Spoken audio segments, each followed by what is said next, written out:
वाली सेवइयों का तो बहुत कम लोगों को पता है, लेकिन जो खाते हैं, जिनको पता है, वो बहुत एंजॉय करते हैं। ये बहुत मज़े की बनती हैं। अस्सलाम वालेकुम, कैसे हैं आप सब? उम्मीद है आप सब ठीक होंगे। आज मैं आप लोगों के लिए एक बहुत ही अच्छी चीज़ लेके आई हूँ, हाथ से बनी हुई सेवइयाँ, जिनको हम पोटे वाली सेवइयाँ भी कहते हैं।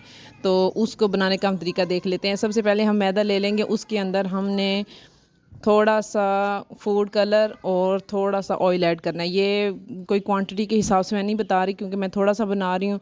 तो ज़्यादा अगर आप बना लेते हैं तो ये ड्राई हो जाता है, इसलिए आपको दिन के हिसाब से बनाना पड़ता है, जितने आप आराम से बना सकें। उसको नॉर्मल सी डो बना के गूंद के रख लेंगे। बहुत ज़्यादा हमने उसको गूंदना नहीं है, बस नॉर्मल सा बना के रख लेना है। और इसको किसी चीज़ के साथ कवर करना है, वरना इसका ड्राई होने का ख़तरा होता है। यहाँ आपको मैं दिखा रही हूँ, ये इसकी मैंने कुछ पहले की बनाई हुई थी, तो वो मैं आपको दिखा रही हूँ। तो ये जिसके अंदर कलर नहीं है वो वाइट कलर की नज़र आ रही है, और जिसके अंदर कलर है वो आपको रेड कलर की नज़र आ रही है। बहुत मज़े की बनती हैं, आपने एक बार ज़रूर ट्राई करनी है। मैं आपको किसी दिन इसकी रेसिपी भी आपके साथ शेयर करूँगी, किस तरह बनती हैं। ये देखें, मैं आपको ये स्पेशल बना के दिखा रही हूँ कि ये पोटे वाली सेवइयाँ कैसी बनती हैं। बहुत सारी मेरी माएँ बहनें तो जानती होंगी ये के बारे में। बहुत ही ट्रेडिशनल सी डिश है, हर कोई इसको जानता है और खाते भी हैं लोग बहुत शौक़ से।